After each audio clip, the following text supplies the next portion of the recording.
Yes, welcome back to ദിശ academy. മറ്റൊരു പുതിയ വീഡിയോയിലേക്ക് എല്ലാവർക്കും ഒരുപാട് സ്നേഹത്തോടു കൂടി സ്വാഗതം. അപ്പോ ഇംഗ്ലീഷ് ലാംഗ്വേജിൽ ഏറ്റവും എളുപ്പകരമായും രസകരമായും പഠിച്ചെടുക്കാൻ പറ്റുന്ന ഒരു ഭാഗമാണ് ഇഡിയംസ് എന്ന് പറയുന്നത്. മലയാളത്തിൽ ധാരാളം ചൊല്ലുകൾ നമ്മൾ കേട്ടിട്ടുണ്ട് അല്ലെ? അത്തരം ചൊല്ലുകൾ പലരോടായിട്ടും പല സന്ദർഭങ്ങളിലും നമ്മൾ പറഞ്ഞിട്ടുമുണ്ട്. അപ്പം അതുപോലെ തന്നെ ഒരു ഭാഷാ വിഷയമാണ് ഇംഗ്ലീഷും. ഇംഗ്ലീഷിലും അതിൻ്റെതായിട്ടുള്ള ചൊല്ലുകളുണ്ട്. ആ ചൊല്ലുകളെ നമ്മൾ വിളിക്കും ഇഡിയംസ്. ഇഡിയംസിന്റെ ഏറ്റവും വലിയ പ്രത്യേകത, അവയെ നമ്മൾ അക്ഷരാർത്ഥത്തിൽ അഥവാ വേർഡ് ബൈ വേർഡ് മീനിങ്ങിൽ അല്ല വ്യാഖ്യാനിക്കേണ്ടത്. മറിച്ച് ആ ഒരു ഇഡിയം അല്ലെങ്കിൽ ശൈലി പറയുമ്പോൾ അത് പറയുന്ന ആൾ ഉദ്ദേശിക്കുന്ന ഒരു കാര്യം അല്ലെ? മലയാളത്തിൽ നമ്മൾ അതിനെ അന്തരാർത്ഥം എന്നാണ് പറയുക. ഇംഗ്ലീഷിൽ നമ്മൾ അതിനെ വിളിക്കും ഫിഗുറേറ്റീവ് മീനിങ്. ആ ഫിഗുറേറ്റീവ് മീനിങ്ങിനാണ് പ്രാധാന്യം. അതാണ് നമ്മൾ പഠിക്കേണ്ടത്. ഓക്കെ, ഇപ്പൊ ഉദാഹരണത്തിന് നമ്മൾ മലയാളത്തില് ഉർവശി ശാപം ഉപകാരമായി ഭവിച്ചു എന്ന് പറയാറുണ്ട് അല്ലെ? അപ്പൊ ആ പറയുന്ന ആള് ഉർവശിയെ കുറിച്ചോ അല്ലെങ്കിൽ ഉർവശി കൊടുത്ത ശാപത്തെ കുറിച്ചാണോ പറയുന്നത്? അല്ല, ഒരു മോശമായ കാര്യം, ആദ്യമേ മോശമായ ഒരു കാര്യം പിന്നീട് ഒരു അനുഗ്രഹമായി, ഒരു പോസിറ്റീവ് ആയിട്ടുള്ള കാര്യമായി മാറുന്നതിനെയാണ് അദ്ദേഹം ഉദ്ദേശിക്കുന്നത്. അപ്പൊ അതാണ് ഫിഗുറേറ്റീവ് മീനിങ്.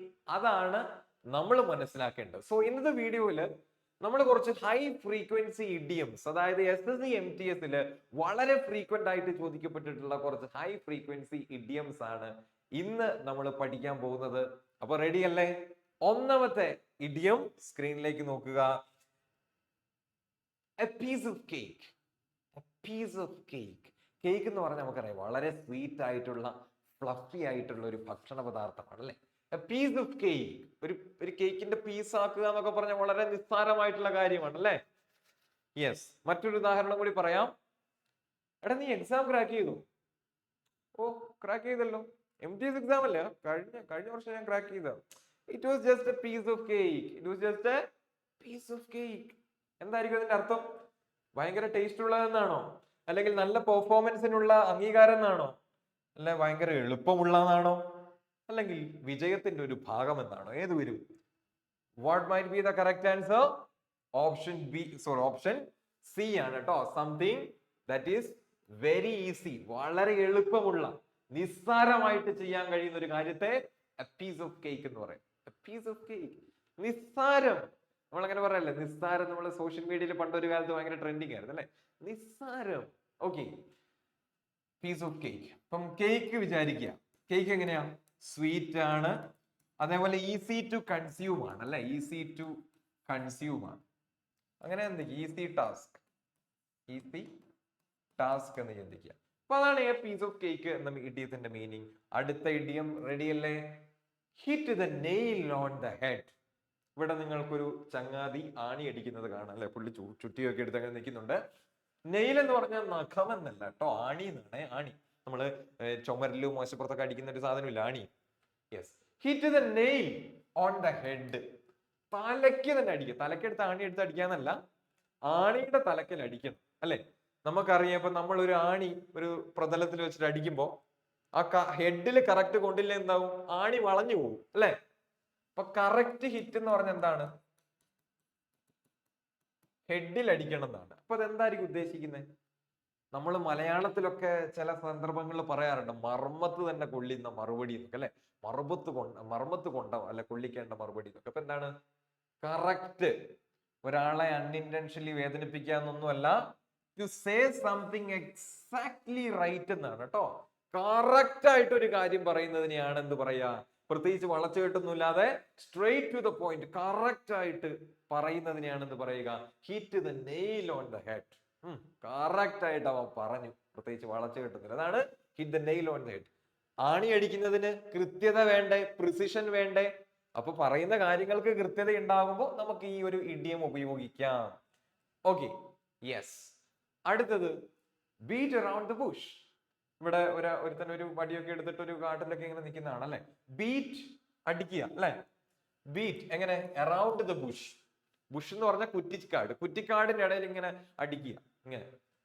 അതായത് ഈ ഒരു ഇഡിയം വന്നതിന്റെ ഒരു ഒറിജിൻ പറയാം, അപ്പൊ നിങ്ങൾക്ക് ഇതിന്റെ ഉത്തരത്തിലേക്ക് എത്താൻ പറ്റും.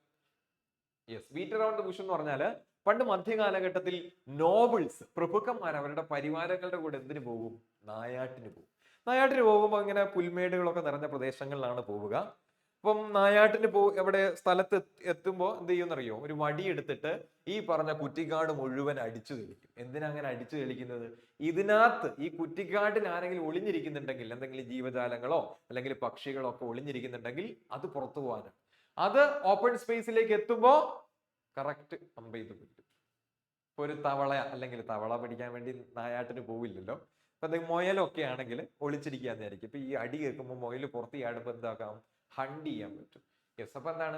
ചുമ്മാ ഇങ്ങനെ തുരുതുരാ അടിച്ചുകൊണ്ടിരിക്കുക കാടിൽ, ഒരു ലക്ഷ്യമൊന്നും ഇല്ലാതെ. ഇന്നടത്താന്ന് അറിയാമോ? ഇന്ന കറക്റ്റ് സ്ഥലത്ത് മുയലിരിക്കുന്ന സ്ഥലം അറിയാമില്ല, ഒരു ലക്ഷ്യബോധം ഇല്ലാതെ ചുമ്മാ അടിച്ചുകൊണ്ടിരിക്കുകയാണ്. അപ്പൊ എങ്ങനെ പറയും? എന്താണ് അതിന്റെ അർത്ഥം?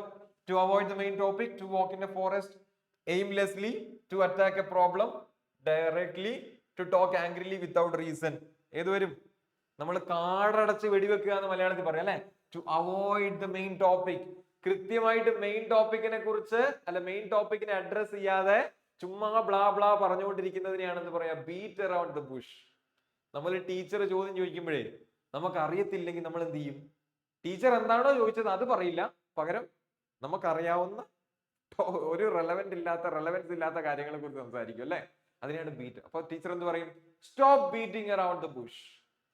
നിന്റെ ഗ്യാസ് ഒന്നും എനിക്ക് കേൾക്കേണ്ട ആവശ്യമൊന്നുമില്ല, you come to the point. അതാണ് ബീറ്റ് അറൌണ്ട് ദ ബുഷ് എന്ന് പറയുന്നത് കേട്ടോ. ഈ സിനിമയിലൊക്കെ അല്ലേ, പൂരം തൃശ്ശൂരാണെങ്കിലും കർക്കിടകത്തിൽ മഴ പെയ്യാത്തത് മോശമായി പോയി. എന്തല്ലേ, എന്താവുന്നല്ല, ചുമ്മാ അങ്ങോട്ട് പറയാൻ. അതാണ് ബീറ്റ് അറൌണ്ട് ദ ബുഷ് കേട്ടോ. Okay. Every cloud has a silver lining. Every cloud has a silver lining. ഇവിടെ നിങ്ങൾക്ക് കാണാം അല്ലെ? നിങ്ങളൊരു കാർമേഘത്തെ പറ്റി ചിന്തിക്കുക.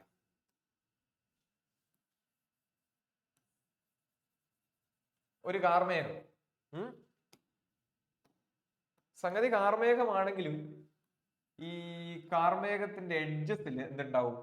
കാർമേഘം എന്ന് പറയുമ്പോൾ നമുക്കൊരു ആകാശത്ത് ഒരു കാർമേഘം പ്രത്യക്ഷപ്പെട്ടാൽ അതൊരു ദുസ്സൂചനയാണ് അല്ലെ? ഒരു നെഗറ്റീവ് വൈബാണ് നമുക്ക് തരിക. ഓ, മഴ പെയ്യും, ആകെ അലങ്കോലമാകും, ആകെ ഒരു മൂടിയ കാലാവസ്ഥ.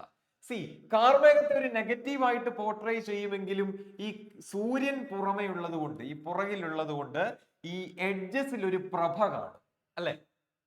അപ്പൊ അത്രയും മോശമെന്ന് നമ്മൾ കരുതുന്ന ഒരു സാധനത്തിൽ എന്തുണ്ട്? ഒരു പ്രഭ, ഒരു ദീപ്തി ഉണ്ട് അല്ലെ? ഒരു വെളിച്ചമുണ്ട്. അപ്പൊ എന്ത് വരും? ഇതാണോ? ഇതതിന്റെ അക്ഷരാർത്ഥമാണ്. Good things come only after, അതല്ല. ഹാപ്പിനെസ് ഈസ് ടെമ്പററിലേക്ക്, അതെന്നല്ല. ഇതാണ് കേട്ടോ, ഓപ്ഷൻ സി ആണ്. There is something good in every bad situation. എത്ര മോശപ്പെട്ട കാര്യമായാലും അതിൽ നന്മയുടെ, ഹോപ്പിന്റെ ഒരു എലമെന്റ് കാണും. ഓക്കെ, നിങ്ങൾ എക്സാമിന് പരാജയപ്പെട്ടു, വളരെ വേഴ്സ്റ്റ് ആയിട്ടുള്ള ഒരു കാര്യമാണ്, നിങ്ങളുടെ ജീവിതത്തിൽ സംഭവിക്കാവുന്ന ഏറ്റവും മോശമായിട്ടുള്ള കാര്യമാണ്. അതിലും ഒരു നന്മയുടെ സ്കോപ്പ് ഉണ്ട്. എന്താ അത്? അടുത്തതിലേക്ക് കൂടുതൽ ഊർജത്തോടെ നിന്നെ അത് നയിക്കും ആ പരാജയം. അപ്പൊ അതിനകത്തൊരു ഹോപ്പില്ലേ? അതിനകത്തൊരു പോസിറ്റീവ് വൈബില്ലേ? അപ്പൊ അതാണ് പറയുന്നത് every cloud has A silver lining കേട്ടോ. എല്ലാ ക്ലൗഡിലും എന്തുണ്ടാവും? ഒരു സിൽവർ ലൈനിങ് എന്തുണ്ടാവും അല്ലെ? നമ്മൾ കുപ്പത്തൊട്ടിയിലെ മാണിക്യം എന്ന് പറയില്ലേ? കുപ്പത്തൊട്ടിയിലെ മാണിക്യം, അതാണ് ഇത്. ഈ ഇഡിയത്തിന്റെ കറക്റ്റ് മലയാളം കറസ്പോണ്ടിങ് ആയിട്ടുള്ള ഒരു പ്രയോഗം എന്ന് പറയുന്നത് കേട്ടോ. ബൈറ്റ് ദ ബുള്ളറ്റ്, ബുള്ളറ്റ് കടിക്കുക. അവിടെ ഒരു ചേട്ടൻ വളരെ കഷ്ടപ്പെട്ട് ബുള്ളറ്റ് കടിക്കുന്നുണ്ട് അല്ലെ? നമുക്ക് കാണാം. ഈ ബുള്ളറ്റ് എന്ന് പറയുന്നത്, ബുള്ളറ്റ് എന്ന് പറഞ്ഞാൽ എപ്പോഴും ഒരു പ്രതിസന്ധിയാണ് അല്ലെ? ബുള്ളറ്റ് നമ്മളെ സംബന്ധിച്ച് ഒരു പ്രോബ്ലമാണ്. നമ്മൾ ആരും രജനീകാന്തും ബാലയ്യയും ഒന്നും അല്ലല്ലോ അല്ലെ? ബുള്ളറ്റ് ഇങ്ങനെ വരുമ്പോ ഇങ്ങനെ പിടിച്ച് പോട്ടെ ഇങ്ങനെ കാണിക്കാൻ നമ്മൾ ആരും രജനീകാന്ത് ഒന്നും അല്ല. ബുള്ളറ്റ് നമ്മുടെ നേരെ വരുമ്പോ അതൊരു പ്രതിസന്ധിയാണ് അല്ലെ? അപ്പൊ ആ ബുള്ളറ്റിനെ കടിക്കുക എന്ന് പറഞ്ഞാൽ എന്തായിരിക്കും അതിന്റെ ഒരു മീനിങ്? ബുള്ളറ്റ് എന്നോട് പ്രതികൂലമായ ഒരു കാര്യം. അതാണെങ്കിൽ അതിനെ കടിക്കുക എന്ന് പറഞ്ഞാൽ അതിനെ ചെറുക്കുക എന്നല്ല അതിന്റെ അർത്ഥം. അപ്പൊ എന്തായിരിക്കും? ഇതാണ് കേട്ടോ. To face a difficult situation or unpleasant situation bravely, വളരെ ധൈര്യത്തോടു കൂടി ഒരു പ്രതികൂല സാഹചര്യത്തെ നേരിടുന്നതിനെയാണ് എന്ന് പറയാ ബൈറ്റ് ദ ബുള്ളറ്റ് എന്ന് പറയാ. എവിടുന്നാണെന്നറിയോ ഈ ഇഡിയം വന്നത്?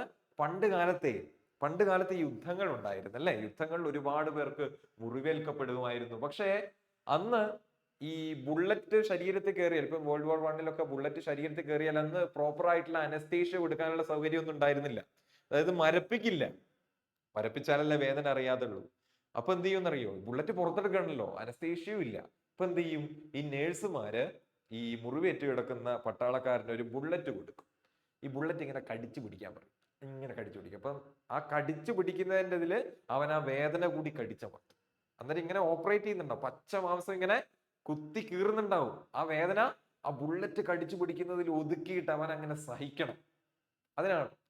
ഓക്കെ. അപ്പൊ ആ സഹിക്കുന്നതിനെയാണ് എന്ത് പറയാ, ഫേസ് ചെയ്യുന്നതിനെയാണ് എന്ത് പറയാ, ബൈറ്റ് ദ ബുള്ളറ്റ്. ആ ഒരു ട്രഡീഷൻ, ആ ഒരു സമ്പ്രദായത്തിൽ നിന്നാണ് എന്ത് ബൈറ്റ് ദ ബുള്ളറ്റ് എന്ന ഇഡിയം വരുന്നത് എന്ന് ശ്രദ്ധിക്കുക. അടുത്തത് barking up the wrong tree. Barking up നമുക്കറിയാം, കുരയ്ക്കുക. എന്തിനു നോക്കിയിട്ട്? The wrong tree. The wrong tree, തെറ്റായ ട്രീനെ നോക്കി കുരയ്ക്കുക. അപ്പൊ എന്തായിരിക്കും? ഇവിടെ നിങ്ങൾക്ക് കാണാം, പുള്ളി അദ്ദേഹം വന്നിരിക്കുന്നത് ഇയാളെ തപ്പിയിട്ടാണ് അല്ലെ? ഇയാള് ബി മരത്തിലാണ്, പക്ഷെ പുള്ളി എ മരത്തിൽ ഇയാൾ ഉണ്ടെന്ന് വിചാരിച്ചിട്ട് ഇവിടെ നോക്കി കുരച്ചോണ്ടിരിക്കുകയാണ്. വല്ല കാര്യമുണ്ടോ? വല്ല കാര്യമുണ്ടോ? ആളെവിടെ ഇരിക്കണേ? ബി മരത്തിലാണ് ഇരിക്കുന്നത്. പിന്നെ എയിൽ നോക്കി കുരച്ചിട്ട് കാര്യമുണ്ടോ? അപ്പൊ അതെന്തായിരിക്കും? കാര്യമില്ലാത്തൊരു കാര്യം ചെയ്യുന്നതിന് എന്താ പറയാ? അതല്ല ചേസിങ് സക്സസ് അല്ല, മേക്കിംഗ് നോയ്സ് വിത്തൗട്ട് റീസൺ അതല്ല, blaming the wrong person or thing എന്നാണ്. തെറ്റായിട്ടുള്ള ഒരാളെ ബ്ലെയിം ചെയ്യുക. ഉദാഹരണം, നിങ്ങൾ വിചാരിക്കുകയാണ് നിങ്ങൾക്ക് മോക്ക് ടെസ്റ്റിൽ ഇച്ചിരി മാർക്ക് കുറഞ്ഞു. ഉടനെ നിങ്ങൾ വിചാരിക്കുകയാണ്, ആ ഇതെന്റെ കഴിവില്ലായ്മ തന്നെയാണ്, മറ്റൊന്നുമല്ല, ഇതെന്റെ കഴിവില്ലായ്മയാണെന്ന് നിങ്ങൾ അങ്ങ് വിചാരിച്ച് നിങ്ങളെ സ്വയം അങ്ങ് തളർത്തുകയാണ്. അങ്ങനെ നിങ്ങൾ ചെയ്യുന്നുണ്ടെങ്കിൽ my dear ones, you are literally barking up the wrong tree. നിങ്ങൾ ഇപ്പൊ ചെയ്തുകൊണ്ടിരിക്കുന്നത് ഈ റോങ് ട്രീയെ ബാർക്ക് ചെയ്യാൻ. അത് നിങ്ങളുടെ കഴിവില്ലായ്മയാണോ നിങ്ങളുടെ പ്രശ്നം? അല്ലെന്നേ, നിങ്ങൾ പ്രാക്ടീസ് ചെയ്യാത്തതുകൊണ്ടാ. ശരിക്കുള്ള കാരണം എന്താ? പ്രാക്ടീസിന്റെ അഭാവമാണ്. പ്രാക്ടീസ് ചെയ്തിട്ടില്ല, അതുകൊണ്ടാണ് മോക്ക് ടെസ്റ്റിൽ മാർക്ക് കുറഞ്ഞത്. പക്ഷെ നമ്മളെന്താ വിചാരിക്കുന്നത്? നമ്മുടെ കഴിവ് കേടുകൊണ്ടാണ്. അങ്ങനെ നമ്മൾ തെറ്റായിട്ടൊരു കാര്യത്തെ വിചാരിക്കും, അല്ലെ തെറ്റായിട്ടുള്ള ഒരു ലീഡിനെ ഫോളോ ചെയ്യുമ്പോൾ നമ്മൾ നമുക്ക് എന്ത് പറയാം? Barking up the wrong tree എന്ന് പറയാം. മറ്റൊരു അർത്ഥം കൂടിയുണ്ട്, to follow a wrong lead എന്ന അർത്ഥം കൂടി ഉണ്ട് കേട്ടോ. തെറ്റായിട്ടുള്ള ഒരു ലീഡ് അല്ലെങ്കിൽ ഒരു പാത്തിനെ ഫോളോ ചെയ്യുക എന്ന അർത്ഥം കൂടി വരുന്നുണ്ട്. അപ്പം ഇത് പഠിച്ചിരിക്കുക കേട്ടോ. ആ ഒരു ചിത്രം ആലോചിച്ചാലും മതി. Okay, yes. Burn the midnight oil. പണ്ട് യൂറോപ്പിലെ മധ്യകാലഘട്ടങ്ങളിൽ ഓയിൽ ലാംപ്സ് ആയിരുന്നു ഉപയോഗിച്ചിരുന്നത്. ഓയിൽ ലാംപ്സ്, ഓയിൽ ഉപയോഗിച്ച് പ്രവർത്തിക്കുന്ന വെളിച്ച സംവിധാനം, അതിനെയാണ് ഓയിൽ ലാംപ്സ്. അപ്പോൾ ഈ മധ്യകാലഘട്ടങ്ങളിൽ ഈ രാത്രിയിൽ വർക്ക് ചെയ്യുന്ന ആൾക്കാരുണ്ടായിരുന്നു. അപ്പൊ രാത്രി വർക്ക് ചെയ്യണമെങ്കിൽ എന്ത് വേണം? ഈ ഓയിൽ ലാമ്പ് കത്തിക്കണം അല്ലെ? ഓയിൽ ലാമ്പ് ചുമ്മാ ഇരുന്ന് കത്തുവോ? വെള്ളം ഒഴിച്ചാൽ കത്തുവോ? ഓയിൽ കത്തണം അല്ലെ? അപ്പൊ ശരിക്കും പറഞ്ഞ ഓയിൽ കത്തിക്കുക എന്ന് പറഞ്ഞാൽ എന്തായിരിക്കും? ഇവിടെ ഒരാള് വളരെ തകൃതിയായിട്ടിരുന്ന് പഠിക്കുന്നുണ്ട് ഒരു ലൈറ്റിന്റെ വെളിച്ചത്തിൽ. ഇപ്പൊ എന്തായിരിക്കും ഇവിടെ? വേസ്റ്റ് ടൈം ഡൂയിങ് നത്തിങ് ആണോ? ഉറക്കത്തോടെ എല്ലാ കാര്യങ്ങളും ചെയ്യുന്നതാണോ? അത് രാവിലെ എണീക്കുന്നതാണ്. എന്തായിരിക്കും ഈ മിഡ് നൈറ്റ് ഓയിൽ ബേൺ ചെയ്യാന്ന് പറഞ്ഞാൽ? എന്തായിരിക്കും? ഇത് തന്നെ, option B, stay up late working. രാത്രി വൈകി നിങ്ങൾ വർക്ക് ചെയ്യുകയോ അല്ലെങ്കിൽ പഠിക്കുകയോ ഒക്കെ ചെയ്യുമ്പോൾ നമുക്ക് എന്ത് പറയാം? Burn the midnight oil എന്ന് പറയാം. അതിന്റെ ഒറിജിൻ മനസ്സിലായല്ലോ? മധ്യകാലഘട്ടങ്ങളിലെ വിളക്കുകളിൽ ഓയിലായിരുന്നു. അപ്പം അന്ന് രാത്രിയിൽ വർക്ക് ചെയ്യുമ്പോൾ ഓയിൽ ബേൺ ചെയ്യുക എന്ന്, അതാണ് ഓയിൽ ബേൺ ചെയ്താലല്ലേ വെട്ടം കിട്ടത്തുള്ളൂ. യെസ്. അപ്പം stay up late working or studying ചെയ്യാറുണ്ടോ? Do you burn the midnight oil? ചെയ്യാറുണ്ടോ? ചെയ്യണം കേട്ടോ. കുറച്ചൊക്കെ മിഡ് നൈറ്റ് ഓയിൽ ബേൺ ചെയ്യുന്നോണ്ട് തെറ്റൊന്നുമില്ല. ഓക്കെ. ആ, ഇത് കുറെ പേര് ചെയ്യുന്ന ഒരു പരിപാടിയാണ് അല്ലേ? Add fuel to the fire. നമുക്ക് ചെയ്യാൻ ഭയങ്കര ഇഷ്ടമുള്ളൊരു കാര്യമാണ് അല്ലെ? Add fuel to the fire. പിന്നെ കാര്യം പറയണോ? തീനകത്തേക്ക് പെട്രോൾ ഒഴിച്ച എന്താ അവസ്ഥ?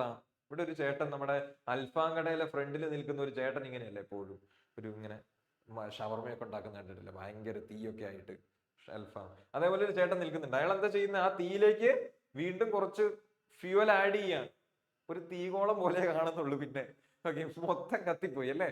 അപ്പം add fuel to the fire എന്ന് പറഞ്ഞാൽ മലയാളത്തിൽ എരി തീയിൽ എണ്ണ ഒഴിക്കുക എന്ന് പറയും. എന്റെ മലയാളത്തിന്റെ എഴുത്തിന്റെ സ്ട്രക്ചർ വലിയ മോശാട്ടോ. എരി തീയിൽ എണ്ണ ഒഴിക്കുക. അതിന്റെ അർത്ഥം എന്താ?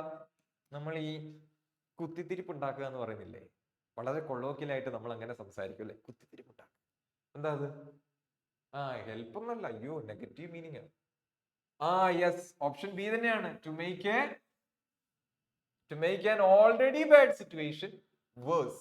ഓൾറെഡി മോശമായിക്കൊണ്ടിരിക്കുന്ന ഒരു സിറ്റുവേഷനെ വീണ്ടും അതിമോശമാക്കുന്നതിനെയാണ് എന്ത് പറയുക, add fuel to the fire എന്ന് പറയും. ഇപ്പൊ നിങ്ങളുടെ രണ്ട് സുഹൃത്തുക്കൾ തമ്മിൽ അടിയാക്കിക്കൊണ്ടിരിക്കുന്നു.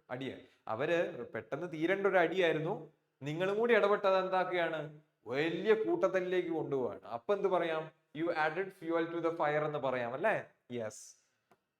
ഓക്കെ. Under the weather. ഈ വെദർ, കാലാവസ്ഥ തീർച്ചയായിട്ടും നമ്മുടെ ആറ്റിറ്റ്യൂഡിനെ ചേഞ്ച് ചെയ്യും അല്ലേ? കാലാവസ്ഥ നമ്മുടെ ആറ്റിറ്റ്യൂഡിനെ ചേഞ്ച് ചെയ്യില്ലേ? നല്ല മഴയുള്ളൊരു ദിവസം നമ്മൾ നല്ല പാട്ടൊക്കെ വെച്ചല്ലേ, ജൂപ്പിറ്റർ മഴ പെയ്യാന്നൊക്കെ പറഞ്ഞ് പാട്ടൊക്കെ വെച്ച് നല്ല വൈ പിടിച്ചു. ഭയങ്കര വെയിലാണെങ്കിൽ അത് അയ്യോ ഇത് വെയിലല്ലേ, ഭയങ്കര വേർപ്പൊക്കെ ആയിട്ട് ആകെ അല്ലേ? കാലാവസ്ഥ തീർച്ചയായിട്ടും നമ്മളെ അണ്ടർ ദ വെദർ എന്ന് പറഞ്ഞാലോ, നിങ്ങൾ ഈ വെദറിനെ ഒരു മേഘമായിട്ട്, ഒരു കാർമേഘമായിട്ട് പരിഗണിക്കുക.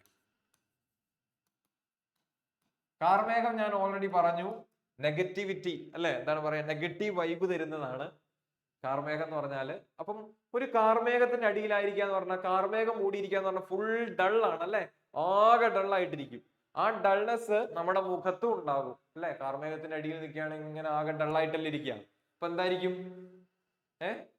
Feeling gloomy because of the rain. No, അത് അതിന്റെ ലിറ്ററൽ മീനിങ്ങുമായിട്ട് ചേരുന്നതാണ്. ചുറ്റുപാടിനെ കുറിച്ച് ബോധമില്ലാത്തത്. നോ. ഫീലിംഗ് സ്ലൈറ്റ്ലി ഇല്ലെന്നാണ് കേട്ടോ. ഉദാഹരണത്തിന്, ഞാൻ ഇന്ന് സിനിമയ്ക്ക് പോകാൻ വേണ്ടി തീരുമാനിച്ചായിരുന്നു, പക്ഷെ ഇല്ല, I'm not going outside. കാരണം എന്താ? I'm feeling a bit under the weather today. I'm feeling a bit under the weather today. അതുകൊണ്ട് I'm not going outside. ഞാൻ ഇന്ന് പുറത്തു പോകുന്നില്ല. I'm feeling a bit under the weather today. Okay. അപ്പൊ അത് സിക്ക് ആകുക കേട്ടോ.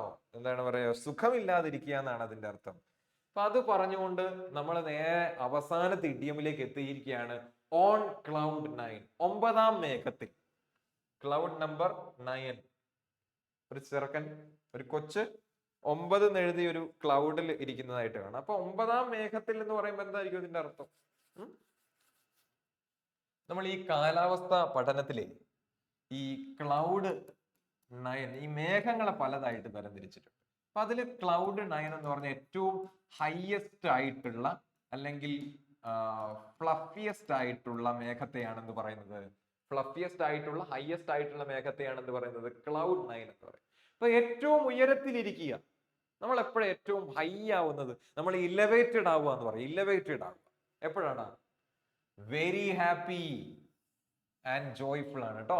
നമ്മൾ ഭയങ്കര ഹാപ്പി ആയിട്ടിരിക്കും. ഇപ്പൊ നമ്മൾ പറയാറുണ്ടല്ലേ, ചെറിയ പിള്ളേരൊക്കെയാണ്, അവളിപ്പം നിലത്തൊന്നും അല്ല, അങ്ങ് മുകളില് കൊമ്പത്താന്നൊക്കെ പറയുന്നില്ലേ. ഏതാണ്ട് അതേ മീനിങ് തന്നെയാണ് എന്ത് ഓൺ ക്ലൗഡ് 9 എന്ന മീനിങ് ഈ ഒരു ഇഡിയത്തിന് ഉള്ളത്. ഭയങ്കര ഹാപ്പി ആയിട്ടിരിക്കുക. മാത്രമല്ല, ഈ 9 എന്ന് പറഞ്ഞ നമ്പർ ഇല്ലേ, നമ്മുടെ സ്പിരിച്വാലിറ്റിയില് ഈ നമ്പർ 9 എന്ന് പറയുന്നത് പൂർണ്ണതയാണ്. പ്രത്യേകിച്ച് നമ്മുടെ മിസ്റ്റിക് ഫിലോസഫിയിൽ അല്ലെങ്കിൽ ബുദ്ധിസ്റ്റ് ഫിലോസഫിയിലൊക്കെ ഈ നമ്പർ 9 പൂർണ്ണതയെ സൂചിപ്പിക്കുന്നതാണ്. ഇപ്പൊ ക്ലൗഡ് നമ്പർ 9ലാണ് ഉള്ളതെന്ന് പറഞ്ഞാൽ വെരി ഹാപ്പി ഓർ ജോയ്ഫുൾ എന്നാണ്. ഓക്കെ. അപ്പൊ അങ്ങനെയും ഈ ഒരു ഇഡിയമിന്റെ മീനിങ് നമുക്ക് ഓർത്തിരിക്കാമെന്ന് മനസ്സിലാക്കുക. യെസ്. അപ്പൊ നമ്മൾ എത്ര ഇഡിയംസ് പഠിച്ചു? 10 ഇഡിയംസ് പഠിച്ചു. ഇത് വളരെ ഫ്രീക്വന്റ് ആയിട്ട് ആവർത്തിച്ച് ചോദിക്കപ്പെട്ടിട്ടുള്ളതാണ്. അപ്പൊ അതിൻ്റെതായിട്ടുള്ള പ്രാധാന്യത്തിൽ ഇത് പഠിക്കാൻ ശ്രമിക്കുക. അടുത്തൊരു ക്ലാസ്സിൽ മറ്റൊരു ടോപ്പിക്കുമായിട്ട് നമുക്ക് കാണാം. Happy learning.